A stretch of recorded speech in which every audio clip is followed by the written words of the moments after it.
Bonjour et bienvenue, bonjour à vous toutes et à vous tous. Nouveau rendez-vous de Suchitawi et nous accueillons durant toute cette semaine Luca Valiciani. Bonjour. Bonjour. Champion du monde de natation synchronisée, de natation artistique. Alors d'abord, avant de parler de votre parcours, c'est natation synchronisée, c'est natation artistique. Comment ça se définit aujourd'hui ? Alors depuis quelques années, c'est vrai que ça a changé. C'est plus natation synchronisée, c'est natation artistique.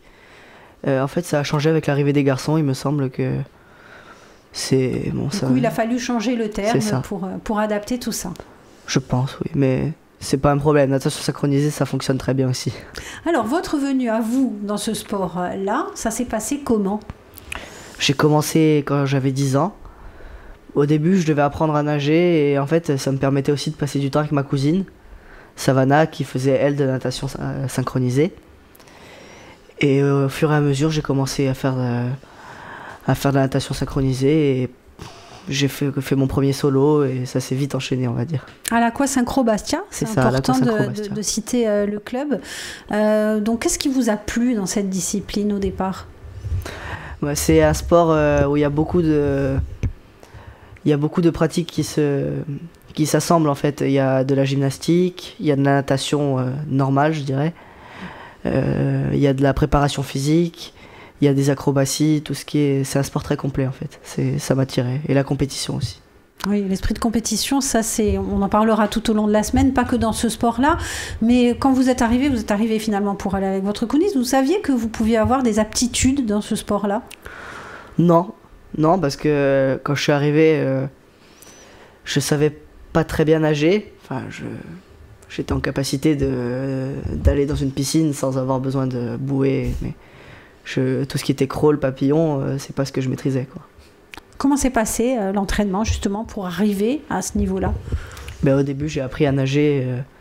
En fait, toutes les personnes qui font de la natation synchronisée ont d'abord bien appris à nager parce que c'est essentiel, tout ce qui est les appuis, la glisse dans l'eau.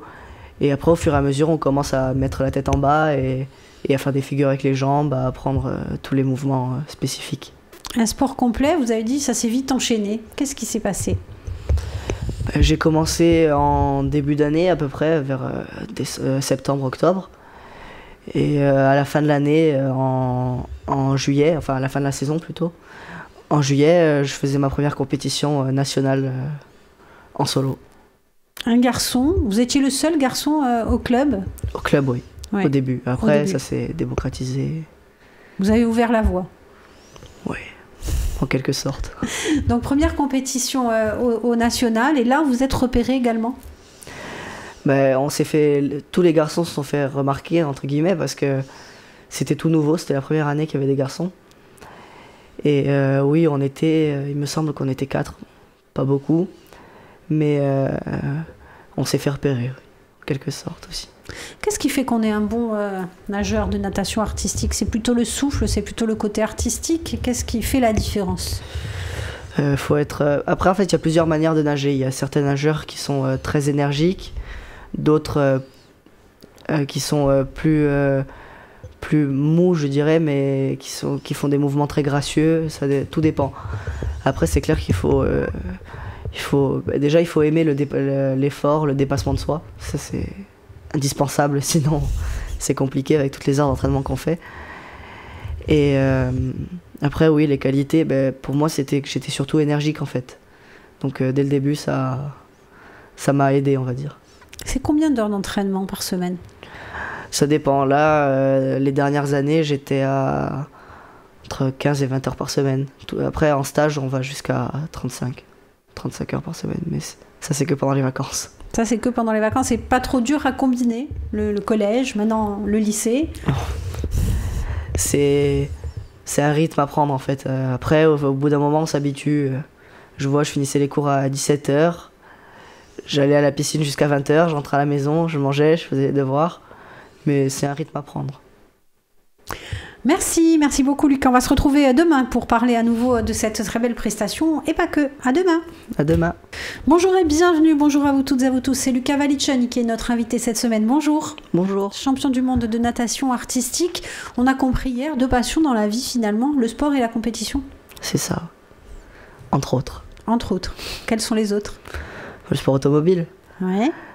Et c'est tout, c'est déjà pas mal, je pense. C'est déjà pas mal. Bon, on va parler d'un point de vue plus personnel tout au long de cette semaine.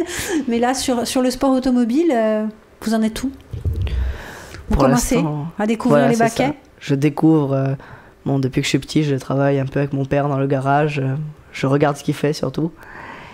Et bon, depuis quelques années, j'ai pu commencer à l'aider un peu dans tout ce qui est à peu près facile. Et il y a pas très longtemps, il y a 1 mois ou 2, j'ai commencé à rouler avec une vraie voiture. Bon, une petite voiture bien sûr, hein, pour commencer, c'est obligé, ça serait pas raisonnable de commencer sur une grosse voiture. Et donc oui, j'ai commencé le sport auto il y a quelques années maintenant du coup. De quel côté? Plutôt volant, plutôt copilote? J'ai commencé côté mécanique et maintenant plutôt côté volant. Ouais. Ça sera la deuxième passion. On arrive à combiner tout ça. On peut être champion du monde de natation artistique et être pilote de rallye. Pilote de rallye amateur, oui, mais si on veut aller plus loin après dans le rallye, faut faire des choix. Ouais. Si vous aviez à choisir? Si j'ai à choisir, c'est les rallyes. Hein. C'est ma première passion. Alors, on va revenir à ce titre de champion du monde. Comment vous avez vécu le fait d'être sélectionné? On suppose qu'il y a eu plusieurs étapes avant d'arriver là. Oui, ma première année en équipe de France, c'était l'année dernière du coup, où j'ai été sélectionné pour faire les championnats d'Europe en Croatie, championnat d'Europe jeune. Et ça s'est vite passé parce qu'au final, on est sélectionné au début de l'été. Au championnat de France, la dernière compétition de la saison nationale. Donc il y a une sélection, ils sélectionnent, il me semble qu'il y avait 15 nageuses et 2 nageurs, on n'était pas beaucoup en sélection garçon. Et au bout d'une semaine de stage, ils m'ont sélectionné et ils ont sélectionné les 12 filles qui allaient partir pour faire une équipe en fait mixte. Un petit Corse qui vient d'un petit club, il faut dire les choses comme ça, et qui se retrouve sur le plus haut toit du monde. C'est une fierté, y compris pour la ville de Bastia et y compris pour le club. Ouais, enfin je pense, j'espère en tout cas. Mais oui, c'est une fierté, même pour moi du coup, c'est quelque chose d'extraordinaire. Ouais. Vous avez trouvé au sein du club de Bastia le moyen de vous entraîner, les personnes, les référents suffisamment costauds pour vous amener ici? Oui, ça s'est fait tout seul en fait, parce que l'entraîneur qui m'a emmené, il y en a eu plusieurs, mais celle qui m'a appris et qui m'a fait commencer à faire la natation artistique, Alexandra, elle m'a de suite inscrit au championnat de France. C'est allé très vite, donc oui, c'était les bonnes personnes sur qui je suis tombé. Et puis arrive ce championnat du monde. Oui, cet été, en août. Pareil, il y a eu une sélection. On a fait les championnats d'Europe d'abord, en milieu d'été, où on a gagné. On a été champion d'Europe en duo et en solo. Et après, il y a eu les championnats du monde 2 semaines après, où ce coup-là, on a été champion du monde. Et ça vous permet aussi de découvrir d'autres pays, d'autres cultures, d'autres langues, d'autres mentalités? C'est des super expériences parce que oui, on découvre des nouveaux pays. En plus, les États-Unis, c'était la première fois que j'y allais, c'était intéressant. Comment s'est passé le déplacement? Qu'est-ce qui a été le plus compliqué là-bas? Pas grand-chose. C'était pas forcément compliqué. Vous êtes à l'aise partout en fait. Oui. On se débrouille comme on peut. La bonne étoile en fait qui vous suit. Peut-être. On va dire ça comme ça. Merci beaucoup Lucas. À demain. Merci, à demain. Bonjour et bienvenue, le champion du monde de natation artistique Luca Valiceni est notre invité cette semaine. Bonjour. Bonjour. Donc ce championnat du monde, vous nous avez expliqué, les garçons, ils ne sont pas nombreux dans les compétitions. On vous voit souvent entouré de très jolies jeunes filles. Beaucoup doivent vous envier cette situation. Oui, après, oui, la plupart des garçons m'envient. On peut voir ça comme ça. Mais... On en profite? Ouais, on va dire ça, oui, on peut dire ça. Hein. On va rester discret, Non, mais après, c'est pas toujours facile, hein. Des fois c'est embêtant aussi, mais... Non, c'est... Après, je m'entends bien avec tout le monde, mais ouais, c'est vrai que c'est pas mal. C'est pas mal, c'est intéressant. C'est intéressant, voilà. C'est intéressant. On n'en dira pas plus, on veut pas créer des soucis, on veut pas vous créer des soucis personnels. Oh non. Non, il n'y en a pas pour l'instant. Il n'y a pas de choses à créer, il n'y a rien à créer. Il y a rien à créer. Donc, on parlait aussi de ce lien avec le lycée, avec comment ça se passe, comment vos amis, vos camarades vivent cette situation. Au lycée... Vous avez le temps de faire des sorties, vous avez le temps de mener la vie d'un adolescent classique? Ça dépend. Déjà, l'année dernière, on n'a pas supprimé les cours de sport, mais du coup, on m'a dispensé, entre guillemets, de cours de sport pendant l'année, parce que sinon, c'était trop compliqué de gérer les cours plus la piscine. Donc déjà 2 heures de libéré dans la semaine, voire 4, c'était déjà un poids en moins. Donc ça m'a permis de pouvoir travailler au lieu de travailler le soir à 21h ou 22h. Ça m'a permis de faire mes devoirs ou alors d'aller m'entraîner. Ça dépendait des créneaux et de la semaine. Quelles sont les matières que vous préférez? Le sport du coup. Le sport, oui. Non mais sinon après, c'est pas les matières où je suis le meilleur on va dire, mais les maths et la physique je trouve ça intéressant. Peut-être dans une carrière dans le sport aussi, c'est vrai que les matières scientifiques elles sont souvent, on dit, plus utiles même si... Ouais. Oui, bon après, je suis pas trop un littéraire, on va dire. J'ai pas le temps de lire. On peut pas tout faire, non plus dans la vie. Les prochaines étapes, c'est quoi? Là, après les championnats du monde, je peux pas faire les Jeux Olympiques parce qu'il n'y a pas encore les garçons qui sont intégrés dans la discipline. Donc les Jeux Olympiques, ça sera pas en 2024. Donc là, j'aimerais bien pouvoir vivre, pas vivre, mais pouvoir pratiquer ma passion à haut niveau, qui est les rallyes. Du coup, pour le coup, c'est les rallyes qui vont prendre le dessus sur la piscine, je pense. Là, il faut faire quoi? Il faut attendre de passer le permis?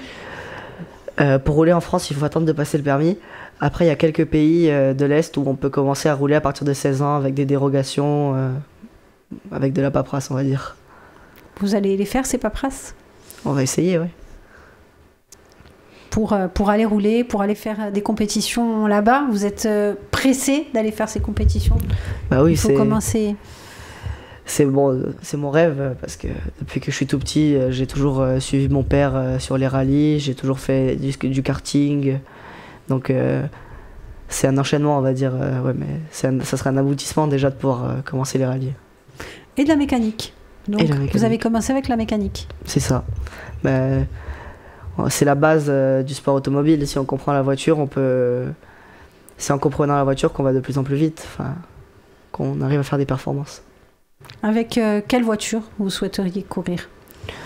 Au début, il faut commencer avec une petite voiture, je pense, pour apprendre les bases. Donc après, c'est pas forcément une voiture, ça m'est un peu égal tant que c'est une petite voiture. Tant que vous avez un volant entre les mains. Voilà, c'est ça. Merci beaucoup Lucas, on se retrouve demain. Merci, à demain. Bonjour et bienvenue, bonjour Lucas. Bonjour. Lucas Valichani qui est notre invité cette semaine. Vous évoquiez hier votre passion du rallye, vous êtes tombé dans la marmite en fait, tout petit. C'est ça, bon, tombé, j'ai peut-être été un peu aussi poussé. Un peu poussé dans la... Mais ça me dérange pas. Dans le chaudron. Ça me dérange pas. Ça vous dérange pas. Justement, vous allez sur les traces, on va sur les traces du papa. De toute façon, c'est où on va sur les traces du papa, où on fait complètement l'opposé. Vous avez choisi... Oui, bon après, c'est vrai qu'il n'y a pas beaucoup de sports qui sont parallèles au rallye. Mais on va retrouver les traces, on va retrouver le chemin. Vous êtes passé par le karting? Oui, j'ai toujours fait du karting en loisir depuis que je suis petit, depuis que j'ai 6 ans il me semble. Je fais du karting. Après, j'en ai pas fait en compétition. C'était... c'est un choix, c'est beaucoup d'argent aussi, ça coûte très très cher. Donc j'en ai pas encore fait en compétition, mais j'ai toujours fait du karting depuis que je suis petit. La moto? Non. Pas trop, non. Pour aller au collège, oui, mais j'en ai jamais fait plus que ça, non. La plongée? Oui, j'ai fait depuis que je suis petit, je fais de la plongée sous-marine. On a vu passer quelques photos sur les réseaux sociaux notamment. Oui. Oui, depuis que je suis petit, je fais de la plongée sous-marine. Ça aussi, c'est mes parents qui m'ont appris, qui m'ont fait goûter à ça, j'ai envie de dire, depuis que je suis petit.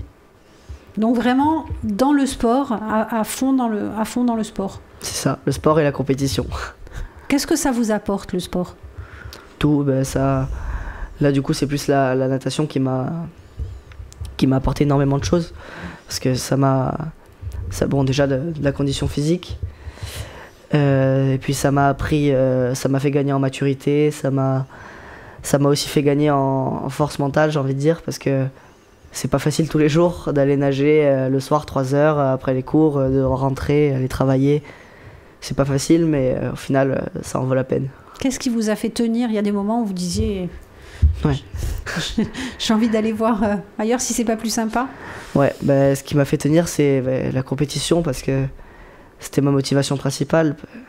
J'ai toujours eu l'esprit de compétition et ce que je voulais, c'était gagner en fait. Donc, même dans les moments difficiles, je savais à quoi me raccrocher. Aujourd'hui, vous devenez un ambassadeur des sportifs en Corse et ailleurs. On vous sollicite à ce titre-là, et notamment pour parler des choses autour du sport, du mécénat par exemple. On en parlait un peu en antenne. Oui, bah déjà avant le mécénat, hier on était à la fête du sport et j'ai été parrain cette année de la fête du sport.